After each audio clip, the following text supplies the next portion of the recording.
This week on the Eldritch Lorecast, the representatives of the community right now are a queer Black woman and a queer non-binary person. You can be here and you can be playing. This game is for you, which is fantastic. Yeah. That does make some people angry, but what's he gonna do? James, how hyped are you that this Kickstarter's still going? Oh, Ben, I'm so hyped. Buddy, does Adventurers League still exist? No, wait, it would be that way.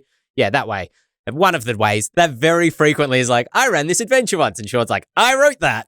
Yeah. Elbox just wants to have its little movie. Players at my table were getting quite frustrated with me for reading the entire box text. This is on company time. Let's keep it running. Say if you save one goblin in your entire D&D career, let it be Droop. My dog ate my monster manual the other week. All that and more right now.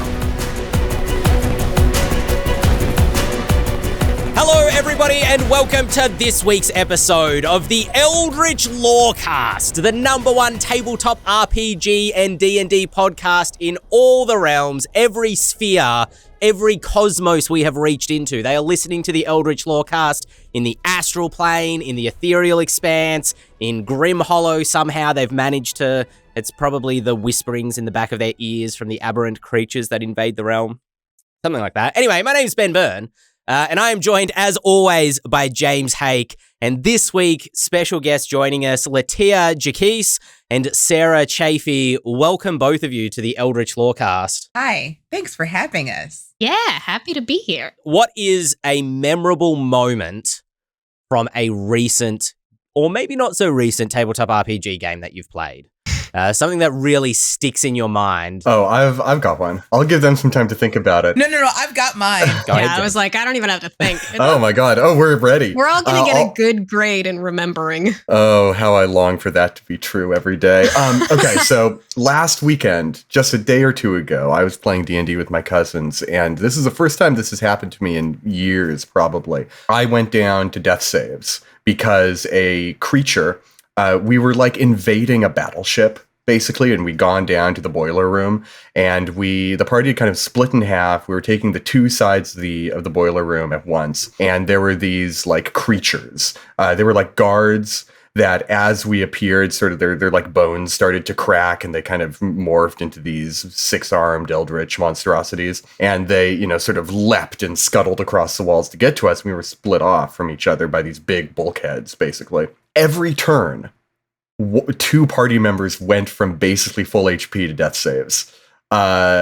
As these creatures just like kind of became Cuisinarts. They had like these 6-bladed arms that just through one character every single round. And I go down, and my rogue is like not hidden. And I just go, I get downed. And I think my first 2 death saves were both like 4s. And so I'm here, my heart is pounding out of my chest because I have not gone to 0 and 2 in death saves for, I think, like 3 years. And I was freaking terrified. Fair enough. Did you live? Barely, somehow. Okay. I think a clutch healing word got me out, and we lived with like 2 party members up at the end of that fight. That was thrilling. Like it was absolutely mandatory for me to know whether or not you lived.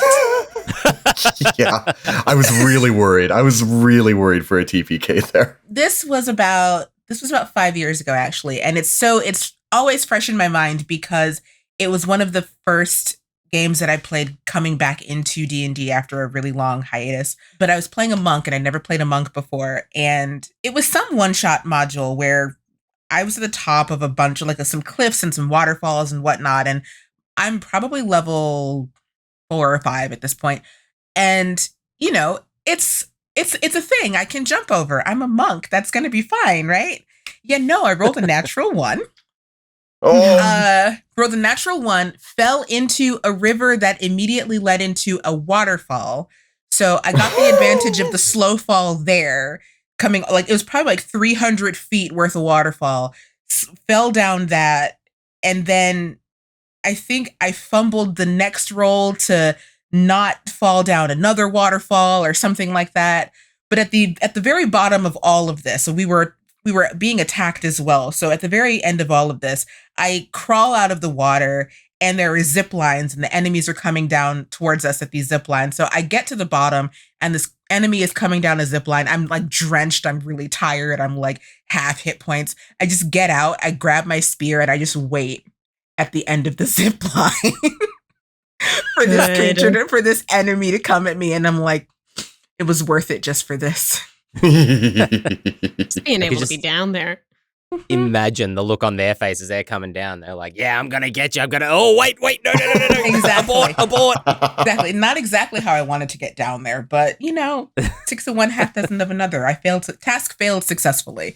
This is very silly, which I've had a lot of great dramatic moments recently, but I feel like this is the most recent, very, very silly thing that has happened to me. I think maybe in the last 2 months or so. I play a bard in a game, and we've played this game for a pretty long time, so we're pretty mid-high level at this point, level 11, I think we are. Through misadventures, etc., we find ourselves in a place where there's a lot of enchantment magic around, specifically a mist that makes you forget up to everything about yourself.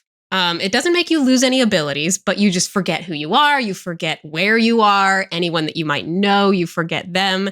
And my sweet, sweet bard is not very wise, and it was a wisdom save. So while we are all traveling also as mist, thanks to our druid, my bard slips down into the mist and promptly fails the save so badly that he forgets everything.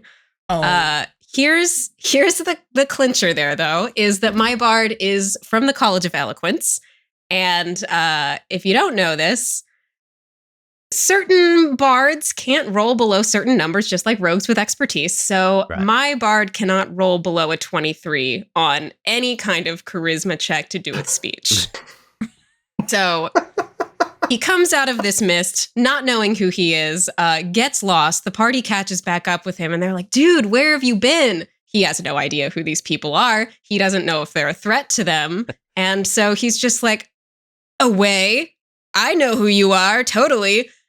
Deceives everyone and travels with the party for 3 days without anyone catching that he'd fully forgotten his memory. It was so beautiful. Oh, I love that. Yeah, it was great. I had a great time. It's really fun to play a character who is just actively deceiving the party for a completely innocuous reason. Like, we know who you are. Okay, you know who we are. Me too, okay, totally. I love any, and that's not even a huge, I mean, it's clearly a negative effect for the character, but it's not like an effect that's going to bring them close to death or anything. No. But I do love effects that are negative in theory, but give the player license to roleplay in a really quirky or there or was so different much or roleplay strange potential. way. Yeah. Yeah. I had a game recently, and I want to give a shout out. I can't remember the author, so I apologize to them, but their adventure is called Hypothermia. It's on the DM's Guild. It's a great little sort of, it can be probably played in a one shot, but it took my group like 4 or 5 sessions to get through it. But spoilers for if you're a player who might play in it. It focuses around a Burahag, or a Vurahag, I believe I was told it was pronounced. But they have an aboleth frozen in ice, kind of captured, which you only discover at the end of the adventure. And the hag had been defeated, so there was only the aboleth left, and the party at level 6, probably not quite aboleth level capable of taking it on, especially after having just fought a hag. So the whole session was the aboleth frozen, not able to do anything except for mind control different members of the party to try to free it. So I didn't have to do anything that whole session. I never had to roll for initiative or do anything because the party just took care of the whole session themselves. It was great. It was a dream.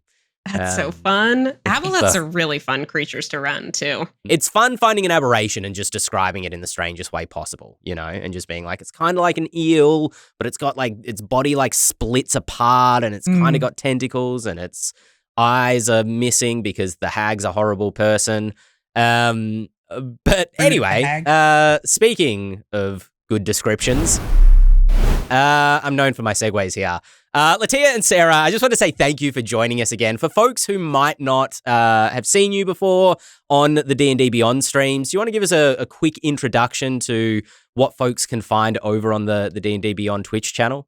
everything. LaTia, take it away. Oh my gosh, I knew this was going to happen. So we talk about a myriad, a bevy, a cadre of various subjects over on D&D Beyond stream, but really what it is, it's just me, Sarah, and Amy Dallin, wonderful Amy Dallin, geeking out about D&D every week.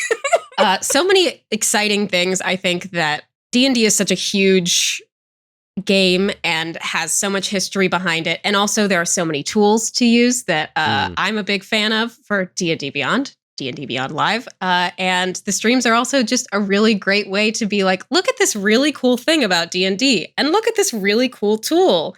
And also we're having fun together. So it's great. Is there any streams recently? I know you took a look at the Adventurers League, the favorite queer characters in Dungeons and Dragons with some of the more recent streams. Build a battle. The community votes build a battle using the D&D Beyond kind of encounter building software. How was that stream? Was that a lot of fun? That was so fun because it was something that is my favorite thing to do, which is taking two people that I love and respect very dearly, the two people being LaTia and Amy, and then making them apples to apples style debate two different choices and making the audience decide which one to choose. A little moot court of my own. It's a very large joy for me. It's always a good time. We always wish that the streams were longer. Yeah. Especially when we have guests on who are super knowledgeable about whatever it is we're talking about that week. I love a really Everyone's good so interesting. Yeah, I love a good meaty discussion. And if, we could just kind of do that all day, sort of, would be super, super enjoyable for me. I feel that way about this podcast a lot of the time. Yeah, I cheat a little bit and go overtime as often as I can just to... I'm like, I don't have to be anywhere. I feel really bad for other people's time sometimes, but I'm like, this is an interesting topic. Let's keep going. And Ben's like, this is on company time. Let's keep it running. Cosmic Postman asking in the chat, does Adventurers League still exist? Yes. Buddy, does Adventurers League still exist? Yes, it does. I didn't know what it was maybe 5 years ago here in Australia, here in Melbourne specifically. It wasn't huge, I don't think.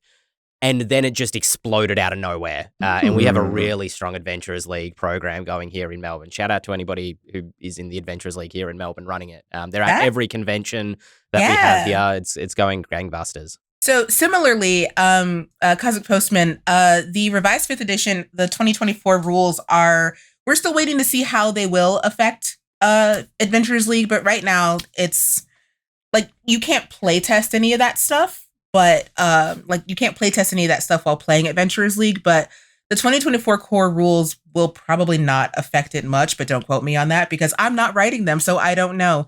But it will be something that gets it'll get reviewed the same way every new book does with how, what's going to fit in Adventurers League or not. But yeah, to your point, actually, Ben, about conventions, that's primarily, I know non-Adventurers League D&D games are run in conventions all over.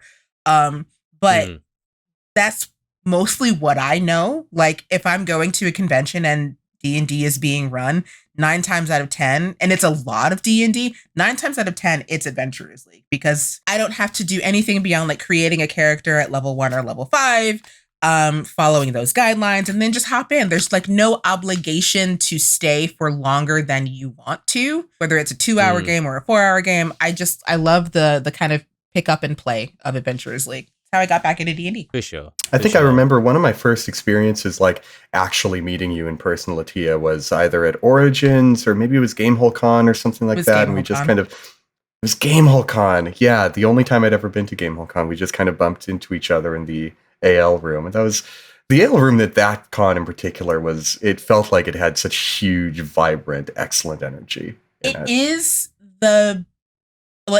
was the biggest one, like the biggest Adventurers League, section of a convention. It probably still is. I know Gen Con has a big AL presence, but there's really nothing like it at Gamehole Con.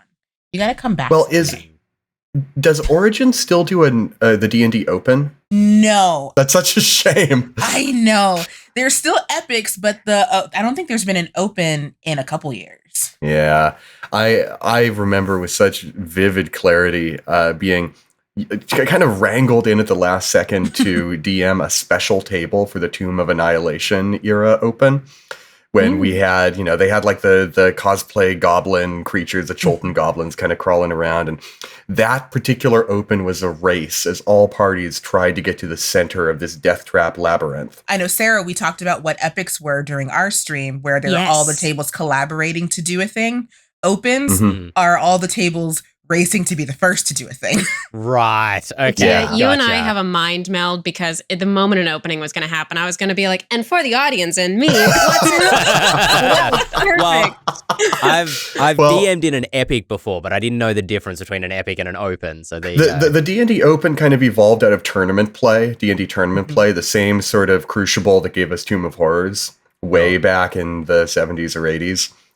So yeah, the D&D Open kind of race against 50 to 100 tables all in one big ballroom. And it's so cool. And I was roped in by, it must have been Amy Lynn Jura, who pulled me up to some balcony and was like, go DM this table. And I was like, huh? Okay. What are they doing? What am I running? So what I was running was, it was for the 5 tables who got to the heart of this Cholton labyrinth the first, and they had to go through this weird riddle, and it was to get a special prize, and they had no idea that what was going on beneath them. They were they were actually being very sneakily sort of like time penalized for being there first, because what was happening down below is a enormous zombie T-Rex was emerging from the heart of the labyrinth and like chasing everyone out of the labyrinth now, like a horde of these undead dinosaurs. So now as everyone had raced to get to the center, they were like, woohoo, we did it. Oh crap. And they all turned around and fled via another route all the way out. And so this group at the in the middle, they were like, they were a half hour behind everyone else, but they also got this opportunity to get a very cool treasure along the way. Competitive race combat sounds so up my alley. Like, I love trying to be as fast as possible. That's great. I just imagine it's frantic at the table, though, as the GM's like, okay, roll for initiative. I mean, roll charisma check. And the player's just like, I don't have time. Okay, there. Just like dropping dice as quick as you can. Yeah, and it's like, you're not like, so there is a time limit in which everybody has to do this, but the way that like epics and opens and things with, multi-table events are kind of written is that you don't necessarily feel rushed like that at the table because, after, it's like after so many rounds, maybe that is in a certain amount of combat, a certain amount of time that has passed in the adventure, and then you're moving on to something else. So like, it sounds a lot more harried than it is, but it's not. Gotcha. I do remember the players at my table were getting quite frustrated with me for reading the entire box text. What I am hearing from this is that there's still a market for super competitive fast combat. I want to see like a big game store with a large clientele do like kind of almost like a Magic pre-release, right? Have like an epic that they just run at the game store, because I've only ever seen them done at conventions.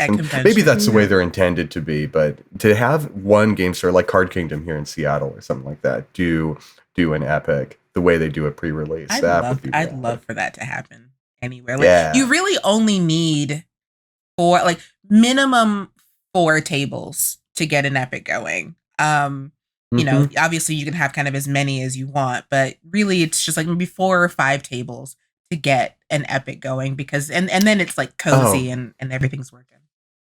So in the D&D Next era, right, almost 10 years ago now, the playtest for 5th edition, there was a sort of, I guess it was like a proto-epic called Confrontation at Candlekeep, I think. That's the one where you're up on the spires of Candlekeep and a blue dragon is sort of swooping table to table, haranguing you as you try and defend Candlekeep from cultists. It was so cool. There is an anime convention here in Seattle called SakuraCon. That epic was being run for a lot of people there. I've never been, but my brother was super into the anime scene at that point and was kind of D&D curious and was over there. And this has got to be like 2013. It's got to be 2013 when this is happening. Fun fact. Because D&D... I don't mean to interrupt you, but fun fact, I just looked it up. Your podcast co-host, Sean Merwin, was one of the writers of this. There we go. Oh, I almost wish Sean was here so I could give him this wild bit of trivia. Because that what very happens, frequently is like, I ran this adventure once. And Sean's like, I wrote that. So my brother sits down at this one table and is like, yeah, I'll play some D&D. And then out of nowhere, they've wrangled one of the guests of honor at the con to be the dragon. And keep in mind, this is 2013. This is before any of this happened. Matthew Mercer steps out to run the blue dragon that is swooping between tables. Because at that point, he's just a D&D geek who's fresh off the back of, like, I don't know, Fire Emblem Awakening or something like that. Right. And he's just like, yeah, I'll do some D&D stuff. So that was just such a good story for him. Well, LaTia and Sarah, you being community managers, obviously your role stretches beyond just the Twitch channel. I did want to ask, because we're talking about community so much, what do you love about the D&D community since you've stepped into your roles, and what are you really enjoying about getting to interact, whether it's at conventions, online, during streams, on social media? I love that no one can tell me I'm wrong about D&D anymore. I am D&D. No. I mean, the thing that I have always loved about any community that I get into is being able to get more of a bird's eye view, as it were, of all of the different ways and places that people enjoy something. And so that's always something that I've been passionate about in TTRPGs in general. But getting to work so closely with D&D and with LaTia so that we can kind of like tag team to make sure that we're covering as many areas as possible. It's just so wonderful to be like, okay, this is what D&D means to people who create content. This is what D&D means to the people who have been playing since it first came out in the 80s. This is what D&D means to the person who just picked it up with 5th edition. And we get to find a way to service all of those people who are fans. That's a really difficult job, but when we do it right, it's so fulfilling to look at something and put a stamp on it and say that, like, we were able to create something that benefited this community that has been here for going on 50 years now. So it's really great. 100% that. One of the things that I enjoy about being a community manager is, like Sarah said, being able to help all of these different facets of the community, but also just like getting to hear all of their stories also, which is one of the reasons why I know we're not just talking about the stream, but it's one of the reasons why I like having people on so much, because then you get to like actually like see and be a part of other people's stories as they create or as they DM or as they, you know, what they feel about something that they watched that, you know, was D&D related. I love just getting to go to I'm a big events person, right? Have been since before I became a community manager. I love going to events and seeing people enjoying D&D and, you know, in some instances, like getting to facilitate their enjoyment of D&D because I used to be a convention DM. And just kind of continuing to facilitate that joy and being able to facilitate it at a higher level to make sure that everybody can enjoy D&D who wants to. Yes. And that's the second part for me, that it's like there's a little bit of meanness in this part of the answer, but also a lot of joy and inclusiveness, which is getting to say like who D&D is for, which is there's been so much time, like when I first got into the hobby, when like I didn't feel as welcome and I felt like I had to like push through a lot of barriers to get into it. And I think something that LaTia and I are both always working at is saying like, no, you can be here and you can be playing and this game is for you, which is fantastic. That does make some people angry, but what's he gonna do? Yeah. Exactly. And let no one tell you otherwise. Exactly. one of the things, like one of the little selfish things that I love about being community manager, and especially being community manager with Sarah, is that the representatives of the community right now are a queer Black woman and a queer non-binary person, and there's nothing that you can do about that. So take that, everybody else. It's so good. No, that's awesome to hear. And it is a great community to feel part of and not be wrong about D&D ever again. Yes. Exactly. We are D&D now. We make the answers. How much do you see ahead of time? And is that one of the joys of your role? I'll answer the second question and say yes. Yeah, okay, cool. That's all I need. That's fine. That's all I need. Very joyful. Thumbs up. Yeah, great. Good joy. 10 out of Great 10 things. would recommend. Can say in more general terms, we love the studio team so much. They're so cool. And it's always a joy to be able to talk to them and hear all of their amazing ideas. Little bit of a lighter news week, strictly speaking, but there were 2 videos released with Justice Arman talking and Mackenzie de Armas from the design team, just talking about what they loved about the game with Todd Kenrick. Love those videos. And the very, very interesting, very specific questions in those videos that came out to me. I pulled out 2 for the podcast that they were discussing. The first of which is, what is your favorite monster to run as a GM? And the specificity of this question being not just what's your favorite monster from the monster manual, but what is your favorite monster to run? Because for me, like, everybody knows I love a vampire. Favorite monsters, easily vampires. I will say that all day, but I so rarely run them because I want to build up their sense of gravitas within the campaign. It's like if you get an ancient vampire upset and in full fury, you've messed up. You know, this is suddenly a Call of Cthulhu game and you better run away. So I so rarely get to actually run them because of the amount of gravity that I want to put behind them. What's a monster that you love running for your players? Hags. So, okay, you know what? I'll answer this in the same way that you did, Ben. My favorite monsters are hags. My favorite monsters to run are just the little guys, the goblins, the kobolds, because you can run them so many different ways in the same campaign. Yeah. So true. Yeah, you can have a full colony of kobolds that are like, you know, you've got the kind of vicious ones who attack at first sight, and then you've got like 2 or 3 of them who just want to draw little paintings on the walls of their you know, their little hovel. It's not the word I'm looking for, but it'll find me. I just love the little guys because there's just so much there's so much variety. I mean, they're kind of just like people, in that there's just so much variety in them, and so there's just so many different ways that you can, you know, warp a player and a character's perception of them in one session.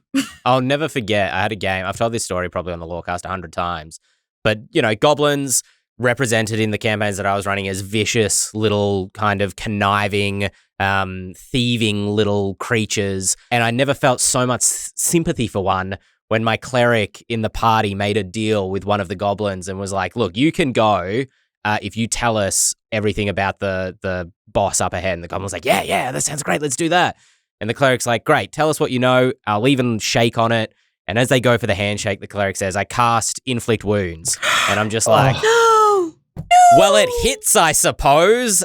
He just fought, because the goblin's got, 7 hit points, and Inflict Wounds is 3d10 or something off the top of my head. I was just like, he just splits apart. He just turns to mush in your hands. You horrible, horrible, every lawful evil goblin is a person. sympathetic creature from now in the campaign, and it's your fault, cleric. Right. So Exactly that. I judge people, like not really judge people, but it's one of my favorite things to ask people who have played Lost Mine of Phandelver. Do they save Droop? Mm-hmm. If you've never played Lost Mine of it might have been Droop. Oh God. But yes, one of my favorite questions to ask people is like, if you have played Lost Mine, what do you do with Droop? Because slight spoilers for the starter set Lost Mine of Phandelver, but he's just a little guy who's been like taken captive by a bunch of like bugbears, and you have the opportunity to save him or to, you know, end his life with the rest of the people in the hideout. And the first time I played through it, we saved him. He became a paladin. He tragically lost his life during the Green Dragon fight.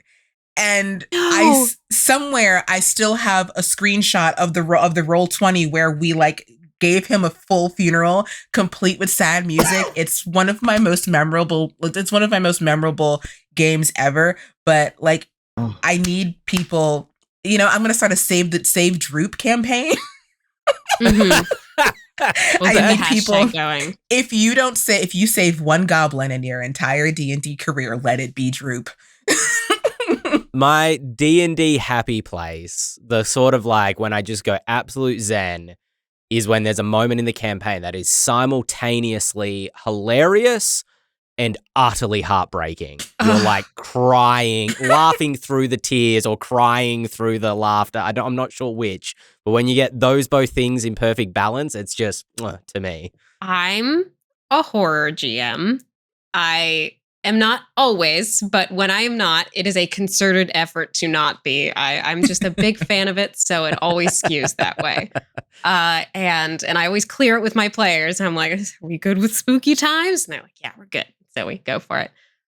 So my favorite monster to run kind of sits in that vein because I think one of the saddest, most disappointing things, to your point, Ben, of like building up the vampire and making it truly terrifying. In horror, a lot of times there's so much buildup and then the reveal is lackluster. Like once you see the thing, it's not as scary. And so I have a lot of love for monsters that live up to the buildup, as it were.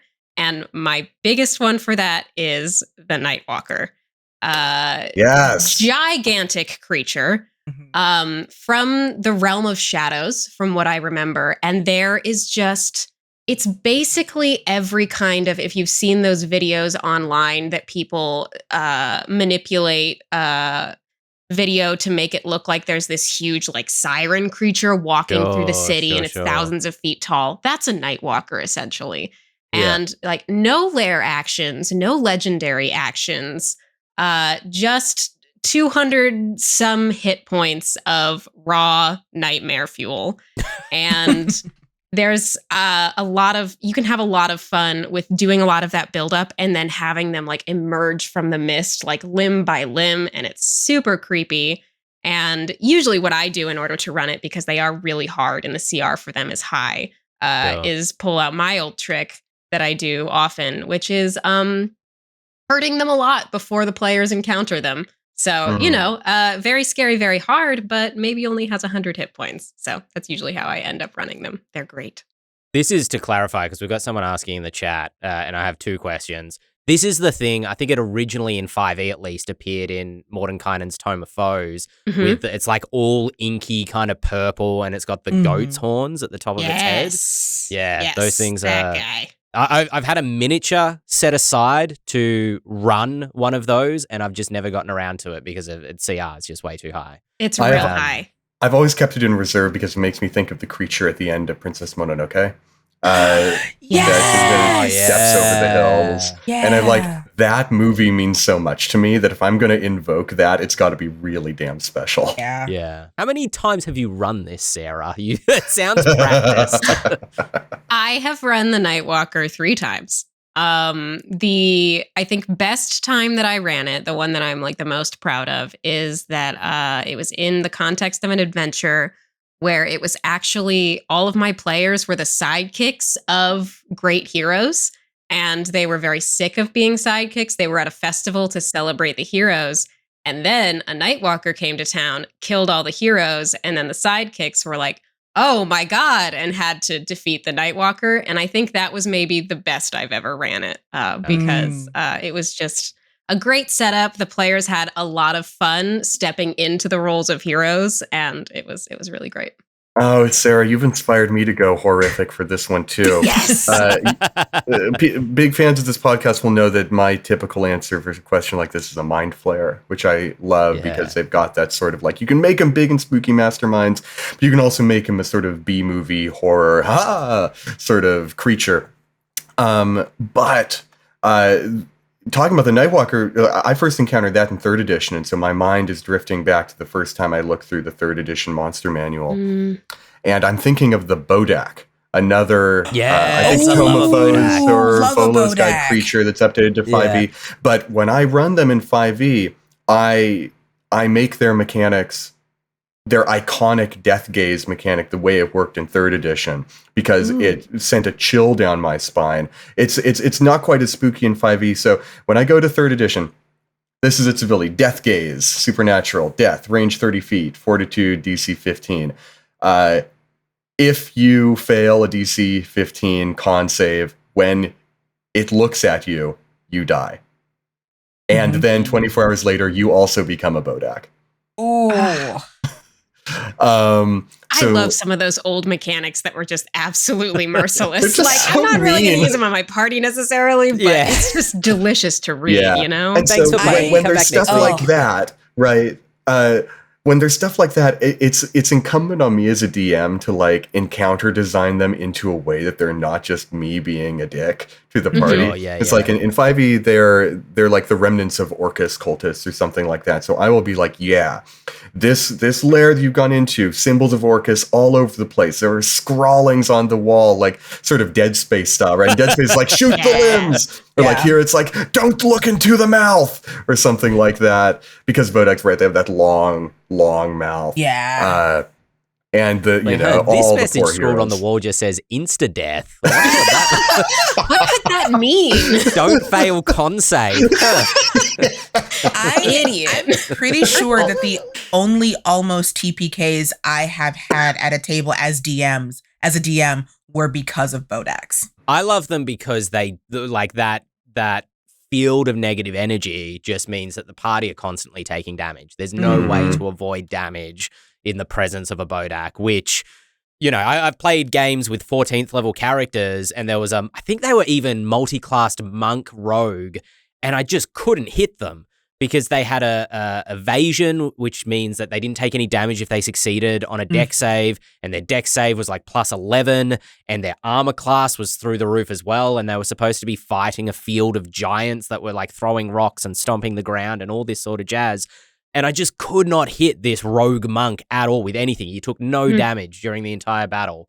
And so a Bodak kind of speaks to me because I'm like, oh yeah, they need to be afraid. They need to be cautious with this thing. Now, I will say, since we're kind of on a horror kick, one monster that I've always wanted to run since it came out is the Oblex. Oh, yeah. The Oblex is a good run. Oblexes are they speak to me as a person who loves living houses. Put this one in your pocket, DMs. If you want to run Death House and give it a little extra oomph, put an Oblex in the basement and just have it Oblex its way around the house. And just go with that. Yeah. What I love about that concept, LaTia, is that if it's like an old house that has, let's say, what goes in the padding that goes inside the house's walls? Oh, like the asbestos? Insulation. The insulation. The insulation asbestos. That's kind of died out over the years. Hope not. It is an ooze. So it can just be ooze in all the walls of the house. And that's amazing. Yeah, I love that. That's how you can one up it, because I'm a person who Death House is one of the things that I run for people who are new to D&D and appreciate a horror vibe.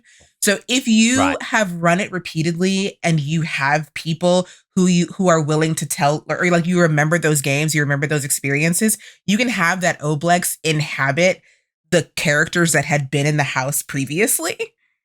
And, they can hear the sounds of combat coming from elsewhere. But when, the current characters get up there, there's nothing, and it's just so good and juicy and lovely. I'm literally putting this in my pocket for a game I'm about to run. Back when I was with D&D Beyond, one of the encounters of the week that I wrote was Oblex themed. I don't remember the name of it, but if you go through the DDB archives and you like hunt for Oblex in the articles list, I'm sure you'll find a really fun sort of like pod people village where there's like an Oblex nest deep in the caverns beneath it all. The innkeeper is trying to keep the secret. Like there's one sort of elder Oblex. It's essentially everyone in town trying to keep the player characters from finding out the secret.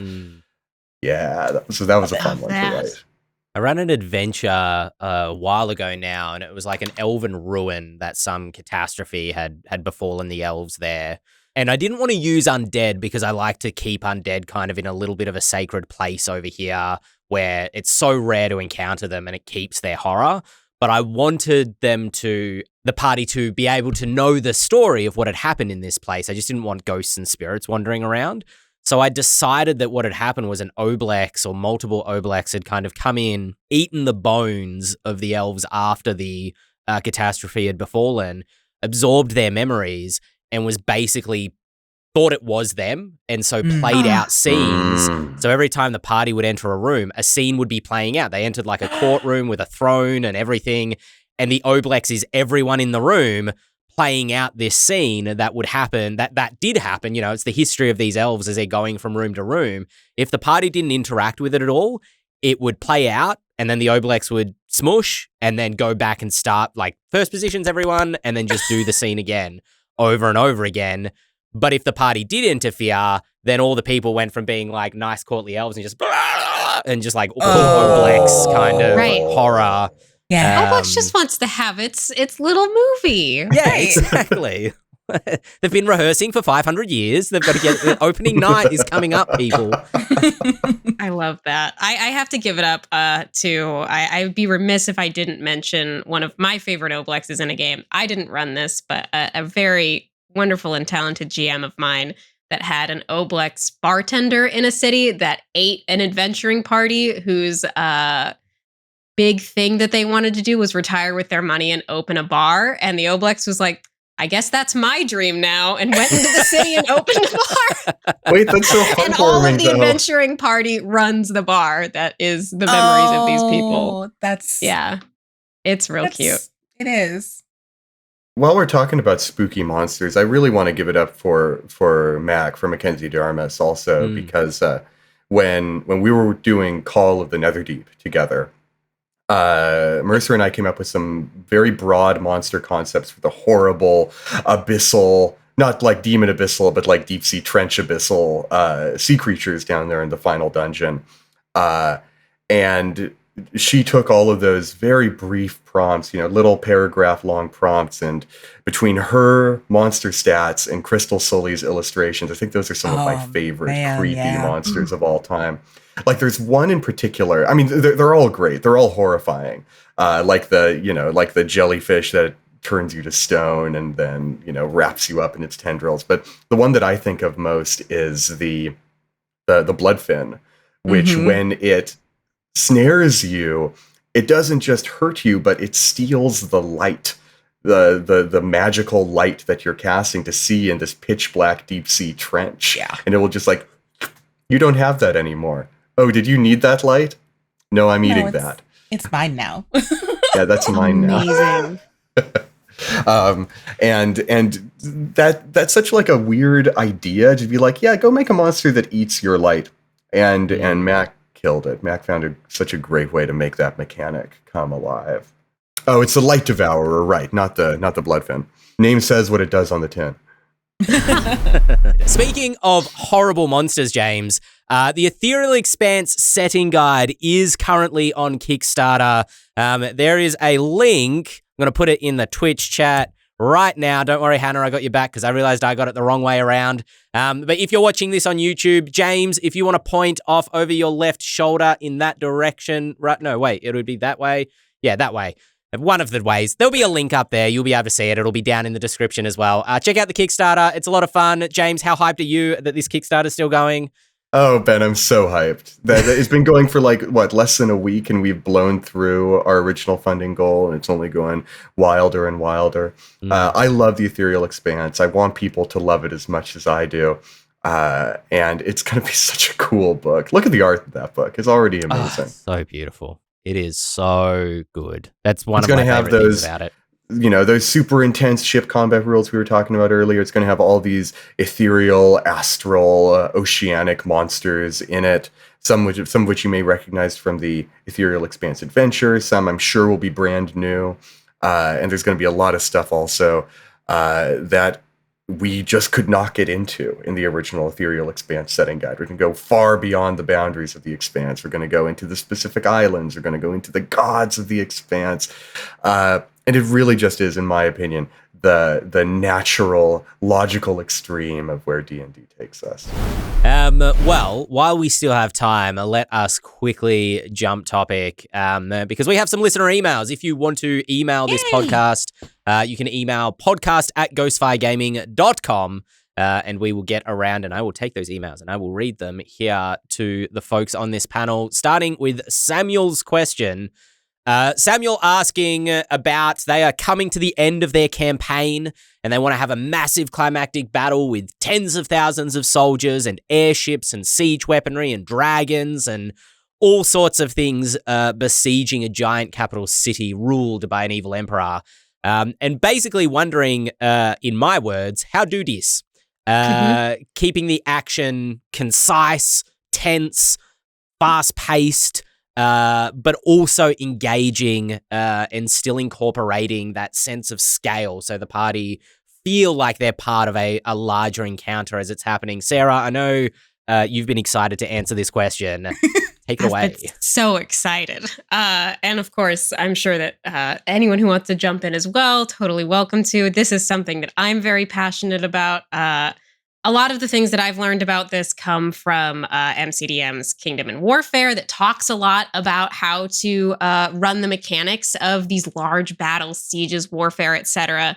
I think that you can take what you want from it in terms of how complicated you want it to be, because it gets really into the weeds and it gets really complicated. But the biggest things that I usually take for when there's like big war and battle is first of all, that you divide all of these numbers into units and give a certain amount of units to each player. Yes. Up to what they recommend is up to your proficiency bonus. So if you're like end of campaign, you could have +5, +6 proficiency. Each person gets 6 units.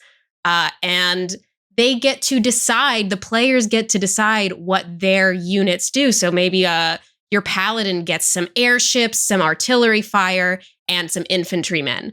And on a certain round of combat, they're like, okay, I want my infantrymen to attack the wall. I want my airships to go straight for the tower. And I want the artillery to go full force at the gate. And then you resolve all of that with rolls.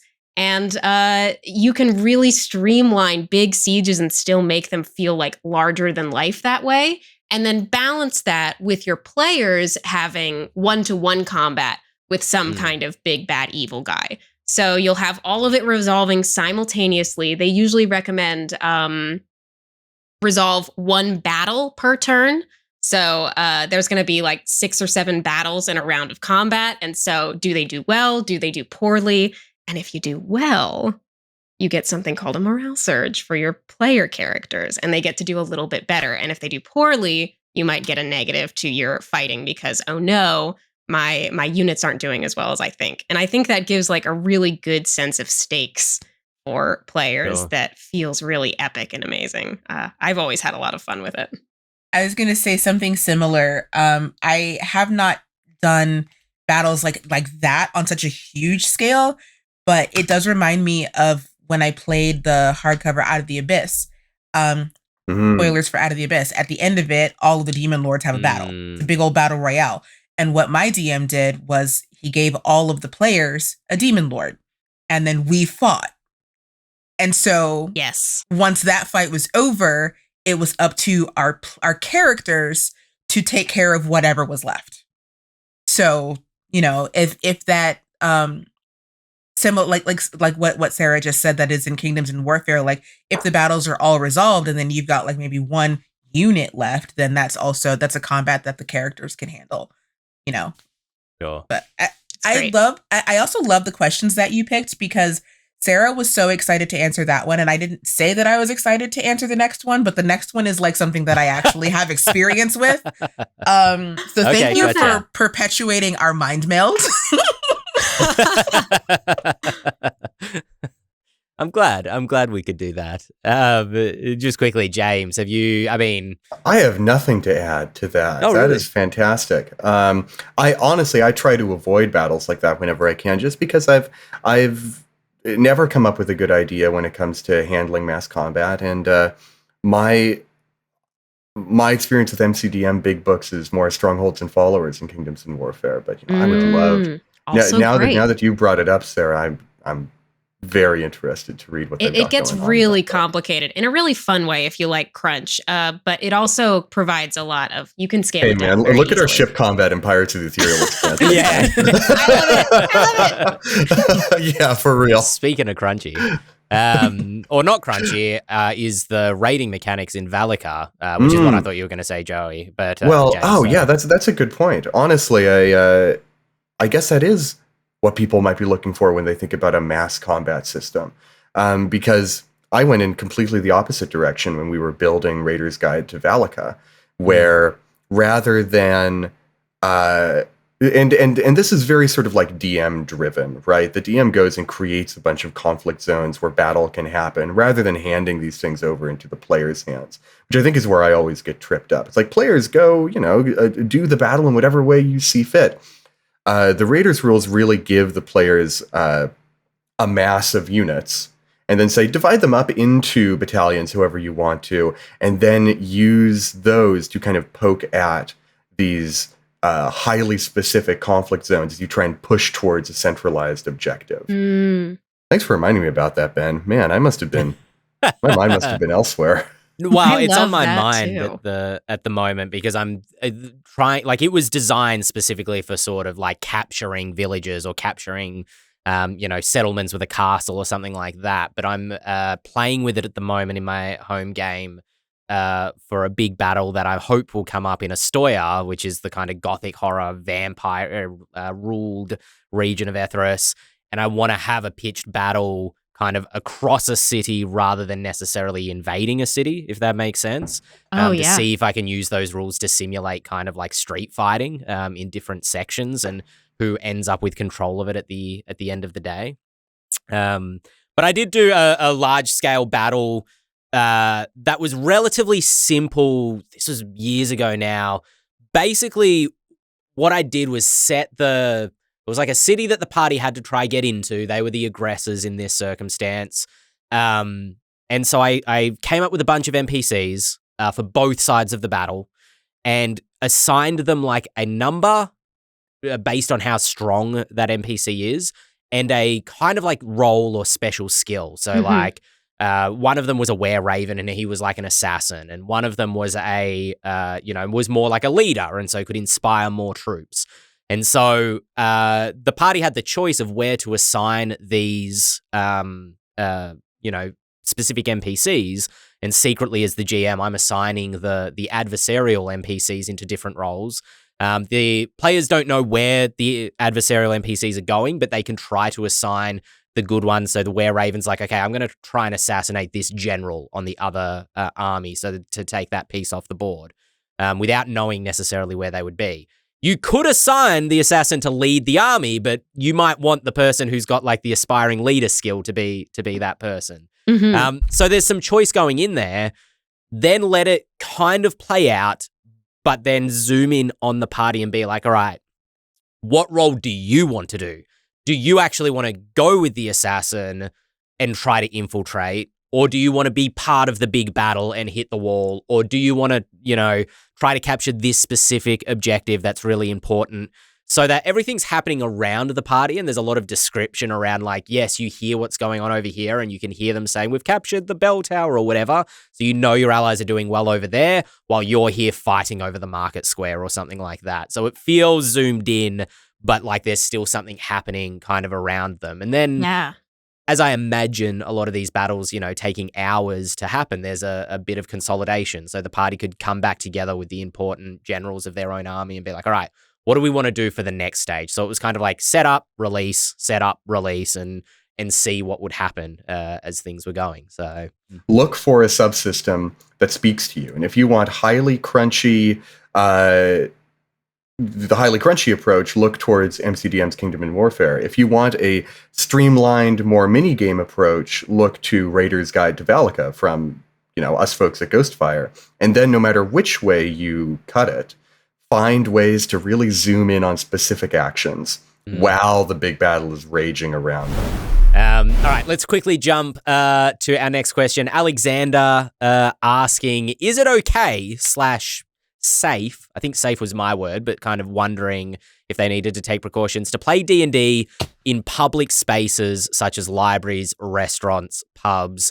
I'm kind of taking this to not necessarily mean like a game store, a place where D&D is not, it's not purpose-built to play D&D in. Is there an etiquette to follow? Should you take precautions? Are spectators a problem? Should you prepare for interruptions? LaTia, take it away. So I have played D&D in all of these places. So libraries, absolutely. Libraries are going to love it if you want to come and play D&D.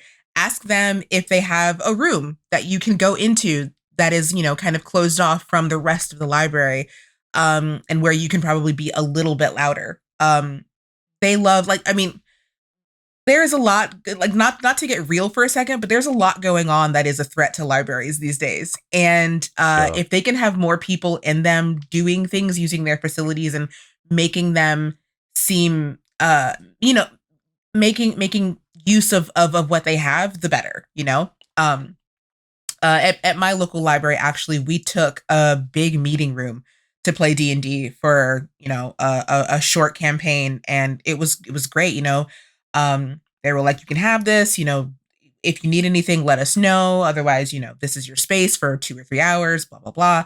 And it was great. And I also have run D&D at libraries as part of like an after school program, which is another fantastic thing. So yeah, to get the libraries out of the way, absolutely. Just ask, they may have some guidelines for you that, you should follow, but yeah, playing at a library is like absolutely no problem as long as you are, again, at any place, as long as you're quiet and respectful of the people around you. Now, playing at a restaurant. Yeah, exactly. Playing at a restaurant is a little more difficult, but not impossible. This is another game that I played at a restaurant that was actually the restaurant that we went to, that the adults went to after the after school program. So they were familiar with us, first of all. Again, ask them if there's any kind of like guidelines that they want to, that they would like you to follow, or, if they have like a party room that you can borrow for, the desired length of the game that you would like to play. It's a little different at a restaurant because they kind of need those tables to make money, the servers do. So don't just go and play. Have dinner while you play, order your appetizers, order dinner, have a break, keep the drinks flowing, the soft drinks or whatever. Be nice to your servers, because especially if you've been helped by a server for that entire time, make sure that, you're respectful to them as well. And, all that stuff. Give a good tip. Yes, tip absolutely. Well. Give a good tip. Because, you have been their table for 3 hours when they probably could have had 3 times as many customers if you had only been there for a meal. So definitely tip well. But as long as it all comes down to respect, and we talk about this a lot in our streams as well, when you kind of want to do anything or approach anything new, just kind of treat it with the respect that you would want if the situation were reversed on you. Spectators, depends on where you are in the place. At the restaurant that I played D&D at, we had a big table in the back. So spectators weren't really a thing unless they were like blatantly walking back to say, hey, what are you guys doing? And then we'd be like, oh, we're playing D&D. And then people would be like, they would either be like, oh, that's cool, or oh, that's weird. And then they just walk off. Yeah, sure. But yeah, if you do it right, you know, like I said, getting a room or a place in the back of the restaurant where you won't be disturbed. Spectators usually aren't a problem. And then, you know, you might have some people who are like, oh, what's going on in your game? If they're, you know, D&D inclined as well. Yeah. And I don't think restaurants and pubs are necessarily like they can be really fun and great place, especially like pubs and bars are really fun. Mm-hmm. I usually adhere to the 2 to 3 hour rule.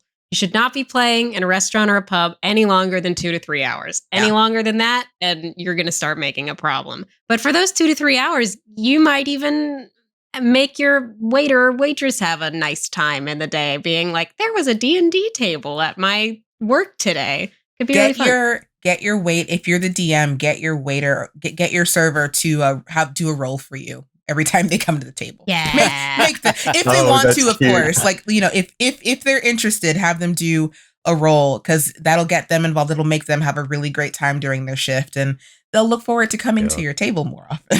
I recommend looking around if you can for a multi-use community center. In Seattle, there's a great bookstore called Third Place Books that talks about, you know, that mythical third place. It is not home. It is not a place where you spend money. It's a place for you to be you, right?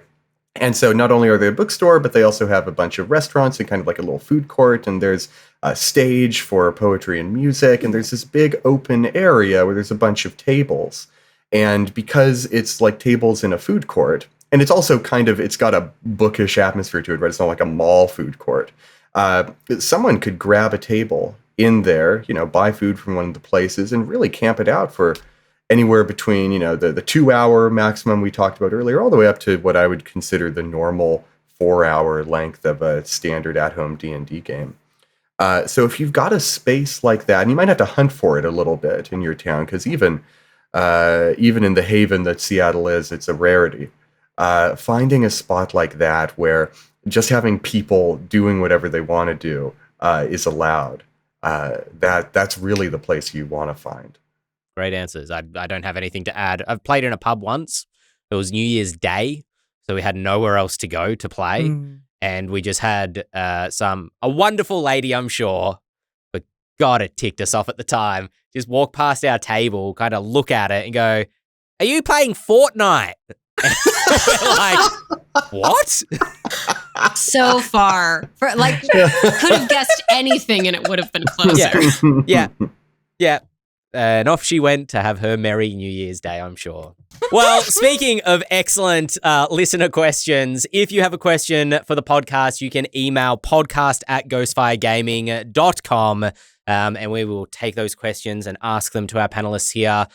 Sarah, LaTia, we mentioned it earlier with the D&D Beyond stream, but where can folks find you if they wish to keep up and keep up with the D&D community as well? Ooh, baby. Well, if you want to...